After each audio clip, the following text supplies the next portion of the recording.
Hey everyone, Bill Inman here, and we are prepping for what seems to be a comeback, a full-fledged comeback of CES in 2023, the Consumer Electronics Show, which is held in Las Vegas, Nevada each year. It's one of the largest conferences in the world. It focuses on innovation, exciting upcoming consumer and business technology. We're going to take a look at some of that here. And it's January 5th through 8th, 2023, which I can't believe is almost here, in Las Vegas, Nevada, and it'll also be online. Again, one of the largest conferences in the world. There are over 100,000 people coming in as attendees, and I'm sure many tens of thousands more that are supporting, you'll see around the event itself. So for the 2023 show, there were many innovations that were nominated for various categories, including Best New Product or Device. We're going to take a look at some of that, and there's some really exciting things that are happening that we're going to be featuring here today. So again, my name is Bill Inman. I've spent 20 years, most of my professional career, as a founder or an advisor to early stage companies in technology. And I'm glad to be involved in the industry today. It's never been a more exciting time than now. Make sure to friend me on or connect with me on LinkedIn, or friend me on some of the social media platforms too. Love to get your feedback on this video and just in general on your area of expertise or the market. So I was at CES last year, although it was virtual because we had the pandemic obviously in full force at that time. And we brought Sophia the robot. So we were part of the Tech with Soul contingent and doing a full day of thought leadership and webinars. And I focused on decentralization, and Sophia talked about equality and robotics and just equality in general. So we expect to have Sophia back in Las Vegas this year and have many exciting things that we're planning now for her. And of course, I'll be there as well. So let's talk about some general technology stats here as we before we jump into some of the innovations that are going to be at CES this year. And I just think we should get an idea of what is happening in the industry today. So general technology stats. The big four, Amazon, Google, and Facebook, are collectively now worth $4 trillion, a big hunk of change. 90% of the world's data was generated between 2019 and the present. That is a crazy stat. Of all the data that human beings have had over time, 90% since 2019. Let's look at some internet stats. 5.1 billion active internet users today. There's 8 billion people on the planet, and 5.1 billion of those people are now connected to the internet. It's an exciting time to be alive with everybody connected. Asia comprises more than 50% of all the internet traffic today. There are 4.28 billion users that access the web via mobile. So most of the users of the 5.1 access the web via mobile, an important trend. There are 4.2 billion active users on social media platforms. So web, that really encompasses Web 2. Web 1, your main identity was your email. Web 2, your main identity was social media. And you use mobile really to access that. Web 3, it's going to be more of your wallet. Your digital wallet is going to be your identity, and you have a lot more control. Let's look at some e-commerce stats. Global online sales are predicted to reach 22% of all retail sales in 2023. It's become more convenient. Some middlemen have been taken out. It's become less costly. So it's still a rising trend. E-commerce sales will reach 6.54 trillion globally by 2023. The total global food market is about $8 trillion a year. So it's approaching that type of number. Very far distant from the largest asset class in the world, which is the real estate asset class at 253 trillion. Compared to the crypto asset class, which is now at about $1 trillion. So AI and machine learning statistics. GenPact predicts that by 2025, firms that have adopted AI will be 10 times more efficient and have twice the market share that those that haven't. Huge stat. If you haven't brought AI into your company in some way, you're at a deficiency. I think the same thing we'll see for AR, VR. We'll see some of the exciting developments there as we look at the CES deck. 10 times more efficient companies that use AI. 99 Firms predicts that machine learning will power 8.4 billion voice assistants by 2024. There are 8 billion people on the planet, but now there'll be 8.4 billion voice assistants, more than one for every person, because they do different things. Let's look at virtual reality and the rate of acceleration there. IBM reports that 40% of small businesses and mid-sized organizations are evaluating AR, VR. And when you see some of the CES innovations that we're going to be showing in this presentation today, I think you'll see why. Gartner estimates as many as 70% of companies are looking to invest in AR, VR. It kind of makes you superhuman with some of the innovations that we're seeing and gives you access to knowledge in new and exciting ways to augment what you're doing on a daily basis. So kind of makes sense. Shopify reports that 94% higher conversion rates for retail customers using AR, VR. So those that are in that experience of AR, VR are more active shoppers. So I'm sure that retailers are looking at that whole area as a new universe, multiverse. Here are some AR, VR innovations being featured at CES in 2023. The Vive Pro 2 is about $750. It's a huge machine that you put on your head, display, I should say, that you put on your head. But it looks really impressive as far as the 5K resolution that you're seeing inside of that VR and the capabilities there. It has a bunch of different devices. So that's been nominated for an award.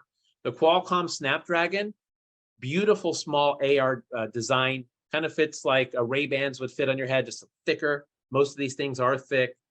The next one you'll see Lenovo as well as a thick one. The Qualcomm Snapdragon AR-X1 is really a chipset, but they have this device that is featured alongside of it. It looks phenomenal, what you can do and what you can see and what's in front of you while you see reality. You're still seeing the outside world in AR and augmented reality, but in front of you, you have the ability to bring up screens or look at a specific thing that's in real life, IRL, with extra data to it. So Lenovo's Think Reality A3, that's a $1,500 device. The Qualcomm is more of a beta or an experimental device because they're a chip maker at Qualcomm, so there was no price. The Vive was $750. The Lenovo Think Reality A3 is $1,500. So I saw the video on the Lenovo site, looks phenomenal. You have on the video somebody who's working at their desk with their laptop, but there's 3 screens above it that they're tapping into while they see the entire backdrop behind them. Again, thick glasses, like not thin. And maybe someday these will be compressed down to a something that's much smaller, like normal spectacles or something like that. But now they're thick. But what you can do with them, as I said before, it almost makes you superhuman. But let's look at some AI, Metaverse, and NFTs that are featured at CES this year. So Sensorium is really representative of a whole category of metaverses. This particular metaverse that is nominated for an award at CES is about creating events, live experiences, music, concerts, and things of that nature. It looks really clean, as most video games do these days. And it looks like they've had some good traction, but this whole area of online metaverses with people gathering there, as we saw with the glasses on the last slide for AR, VR, is really becoming more focused and clear. Meta outsold Xbox in last year's Christmas with their devices, with their VR devices, as opposed to the Xbox itself. So traction is being gained. People are coming online into metaverses. Sensorium is representative of these metaverse or the multiverse that's out there. So Samsung, although NFTs have declined a lot in value in 2022, 2023, I expect that we'll see a lot more utility and business use around it, not just art, but being able to have access and have experiences that are based upon your NFT and your blockchain immutable record.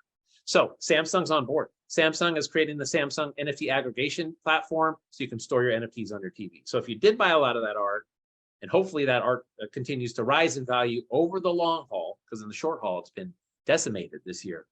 But over the long haul, now you can display those on your TV. So they have a platform for that where they can bring it together. Again, you'll need a wallet for that because most of these NFTs are decentralized and stored on the blockchain, but Samsung is jumping on board. AI Studios is representative of a myriad of different vendors. They call it AI, although I'm not sure it could be called AI. You basically prep a script for an AI avatar, and the AI avatar like is human-like and says it for you. So there are multiple different companies like this. I have good friends at DNA Block out of Los Angeles that are in their early stages, but have received funding from significant investors that are in this realm. But AI Studios is representative of this human-like, basically virtual avatar that can do business for you. So AI Studios, check them out, as well as DNA Block. Let's look at some robotics innovations that are featured at CES this year. So the Essentials. These are actually what you're seeing there on the screen is these are hardware devices that you can take a regular machine, whether it be a rolling robot or some kind of mechanical arm or something that is just more analog. It's not automated. you can take these devices now and you can create automation for those machines. It plugs right into the existing hardware. Obviously can work with new hardware too, but you can retrofit old hardware for robot applications, turn existing machines into autonomous ones, and develop products with this. So the Essentials is a software and a hardware platform for doing that. And down below, you have the Leica BLK ARC. Maybe it's called Black Arc, I'm not sure. But it's on Spot. That's Spot the dog of Boston Dynamics. And on the front where a head would be is this dome that is a laser sensor. Now, I saw the video for the Leica BLK ARC.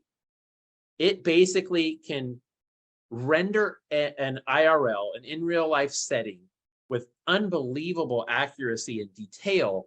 So it would be on the spot. In this case, it would go somewhere where a human shouldn't be going or couldn't be going, maybe a nuclear reactor or a compromised situation where there's gunplay or something like that. You could send in Spot. Obviously, it's not a human. And this laser scanner that's in the head could scan the whole area and basically create like a little mini metaverse that you can easily walk around and see who's who and who's where. And has 3D aspects to it, so you can see through walls. Really, really exciting, phenomenal technology that helps keep humans out of harm's way. And so AI has been said, one of the buzz phrases that stuck with me is AI takes humans out of dehumanizing work. In this case, to go into a nuclear reactor or a compromised setting or something that's really cold, Spot can go. Take the Leica BLK ARC and scan the whole area, and then the human on the other end can look through the monitor to see what's going on. Those are some of the robotics innovations at CES in 2023. Health and living for 2023. I love tech for health. I really enjoy the technology that's coming. The Libra Sense is basically a sensor that tells you your body's glucose. So it reads your glucose in real time and tracks that whole process, amongst other things that it tracks. But that's exciting for me if you're watching your diet, or I really subscribe to autophagy and intermittent fasting and getting into ketosis. So this glucose sensor, sports sensor, really helps athletes understand their body sugar, their glucose count, and it does it in real time. So it's a real breakthrough innovation. For those of you that know that, you know that's an issue. Now, Pivo's Pod X keeps coming up on my social media as an advertisement, and maybe because I was prepping for this, because we all know how smart social media is. But it's a simple device that you plug on top of a tripod and it follows you. Now, I've been blown away with some of my devices that are basically social media camera focused that could follow you around a room. It's like having your own cameraman. Well, this also mimics that. Put it on a tripod, that little thing you put your cell phone on top of, and it'll turn towards you. So you can see, you have like a cameraman for yourself and you can walk around in a circle, do whatever. So if you're a thought leader, a podcaster, or an influencer, that little device, it looks super cool. It seems to be a reasonable price and is a simple solution for you to have your own automated cameraman. So I hope to see you at CES. I will be there. The Change team will be there. Many of the companies that I'm advising will be there. 100,000 other people are going to be there. It's going to be an exciting event. Please ping me if you're coming. We're going to have some events with Sophia the robot, and then with some of our partners. And there's a lot of things going on, but I'd love to meet you in person if we could. So if you want to know more about CES and you're kind of on the fence about attending, happy to give you my opinion of that. Thank you so much for watching. That was just a fraction of the exciting innovations that we're going to see at CES in 2023. Hope to see you there. Talk to you soon.